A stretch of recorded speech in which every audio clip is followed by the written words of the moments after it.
This video is to flash the iFan04 hardware with the end goal to use it with Apple HomeKit. There's a lot of documentation out there, but none that I found that's super straightforward. A friend of mine and I spent a better part of a day figuring this out, so I thought I'd type up a document to help the community make it much more straightforward. This takes maybe 10 minutes to actually flash it, and then depending on how you are with a soldering iron or however you connect the serial to USB to serial adapter to the device, maybe another 20 minutes. Yeah, hopefully this helps some people. I certainly would have liked to have it, so that's why I'm creating it. It's my first YouTube video, so bear with me. I'm going to review the document next. It's linked in the description below. Please use it. Comment if you hit any issues. I'll try to revise the document or answer any questions. I'm just going to try to point out common pitfalls and quickly summarize this because long-winded YouTube videos are annoying. The thing to remember here is that the send and receive are reversed. So receive goes to send, TXD, and then of course receive goes to send on the other side. So these are flipped in flight. This is power, and you can see it's actually called VCC. That's something to consider when you're wiring it up, that it doesn't say power 3 volts.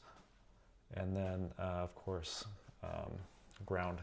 Another thing to note is make sure the switch is on 3 volts. A lot of these USB to serial adapters have a voltage selector. Make sure it's at the 3 volt. Next thing is download the first firmware. And this firmware allows you to flash it to enable HomeKit. So this is going to be used later, and I have it pinned to this version. It's true as of about a week ago. Today is March 4th, 2025.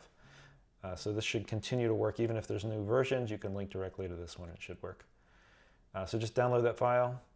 To get into the flash mode, you'll just plug it in so it gets power, and then hold down this little button. It's a small click.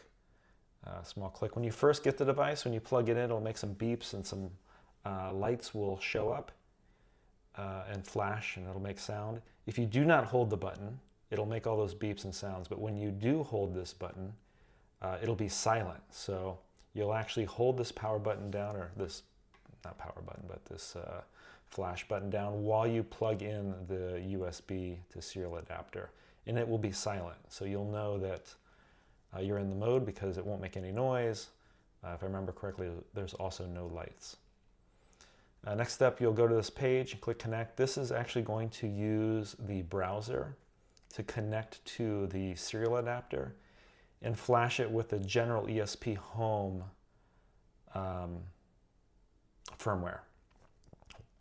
It's pretty straightforward. Just click on install next, point to that full boot, full HAA boot binary that you downloaded the last step, and it'll be pretty quick. I want to say it's like just a minute or two. It'll show progress. It's pretty simple.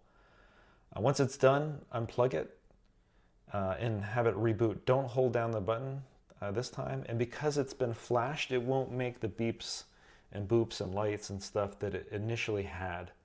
So I believe at this point it'll also be silent, even though you're not holding down the button. Next step, you just browse.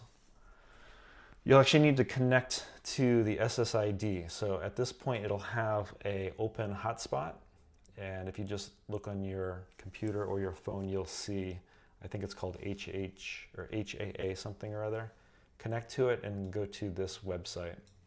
Keep in mind, once you connect to the hotspot that's holding the new firmware, you don't have internet access. So this JSON file here is used. So you might want to copy this first, then connect to the SSID. It's open, and this JSON file is a basic configuration for the things like fan speed and what buttons do what in the remote. There are many out there. This is just the basic one that just works. So you can look into that. This link here will tell you a little bit more about it. And there's, I believe, some links at the bottom of this documentation. But again, to keep it simple, just copy, paste this in here, select your Wi-Fi SSID in the menu that allows you to connect to your home network. So this is where you'll paste in the JSON config up here. Select your Wi-Fi, again, that it will live on permanently. Once you click save, it'll reboot, and this is when it's going to configure itself. It takes a few minutes, 2 to 5 minutes. It'll reboot. You'll hear the relays click, so you'll hear click, click, and you'll know that it's rebooting. The blue light will flash. And at this point, it should be on your network. So if you have a way to view the devices on your network, if you have like a mesh network or router, you should see the new device connected. At that point, it's pretty simple. Just open up your phone, add accessories, scan this, and that's it. Yeah. So to summarize, and there's some helpful links here at the bottom. Can't see the screen here, but at the bottom of this document, there's some helpful links. So in summary, let's go to the very top.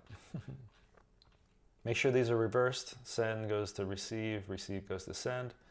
3 volts on the switch. Download the binary, flash it first. With that binary, once you're done, you'll use the JSON file to configure it. And yeah, that's pretty much it. Again, please comment if you run into any issues. I think this document is very straightforward. Let me know if you had any problems. Good luck.